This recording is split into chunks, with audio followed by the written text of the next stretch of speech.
Management gurus have got themselves a bad name, and there are two reasons for this. Some essentially overprice themselves, and really they rely on their capacity to promote their brand and their public image, but the substance may not be as powerful as it should.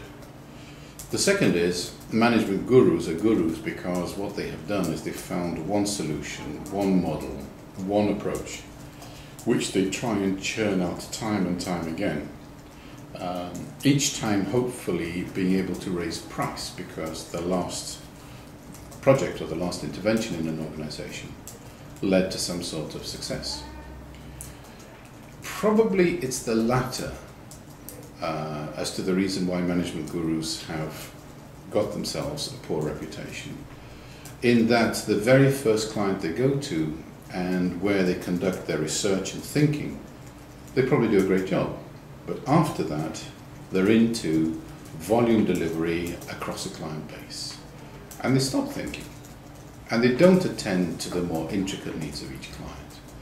And certainly today, the evidence shows that most organizations have been reformed well. Most organizations have probably experienced merger or acquisition or downsizing or restructuring or cost cutting or introduction of economies of scale. Most organizations have gone through really good management training for their managers, good teamwork, good quality procedures, and good governance procedures. So when you have such a well-developed population in the wealth creation sector, it's difficult to differentiate one organization from the next. So realizing competitive advantage is a real challenge. Now, if you've got nothing more to do in terms of training, what you have to do is get that little bit extra out of yourself, your team, your organization, your whole enterprise. And in that sense, you need somebody who is particularly sensitive to you and your context, sees exactly what you like, and tries to get that little extra edge that makes all the difference. Just imagine if you had a management guru attitude to sport, when in fact you've got a runner who just needs to increase their speed by 1 second. Now, increasing your speed by 1 second for a highly accomplished athlete does not involve running faster.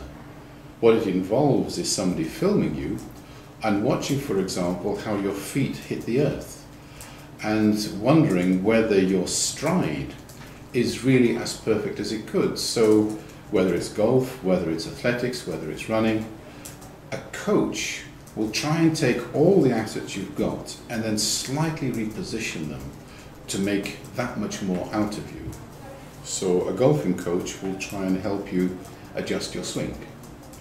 An athlete's coach will take films of you and see how you run and see if your pace and the way you hit the turf can actually be improved. There's no management guru thinking in sport. And in many ways, in a highly accomplished world like the corporation and the wealth creation sector, why should you have a management guru attitude there as well? The really good, high quality consultants you rarely see positioned as management gurus.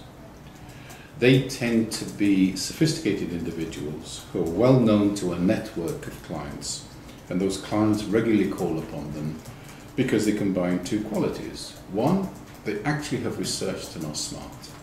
And secondly, they're confidential, they're very sensitive, they handle their clients well, and they build confidence. There is nothing standard product about them. They don't deliver anything to you, but constantly attend to your needs and are able to both challenge you and help you. The management gurus tend to be the ones who go to the big conference to make the big speech, but very often are not used for much more than that. So I understand why management gurus have got themselves a bad name. It certainly is not easy to become a management guru, and I know one or two of the texts have indicated it is, because many management gurus have in fact exposed themselves in the press and media and either have a great article or a best-selling book. And of all the books that are being published, it's really difficult today to get something that's best-selling. A best-selling management book today is about 450 copies. About 2 or 3 leadership books published every year. So you can see how difficult it is to be a management guru. But once you become one, you almost damage your reputation by constantly delivering the same sort of model and the same sort of approach.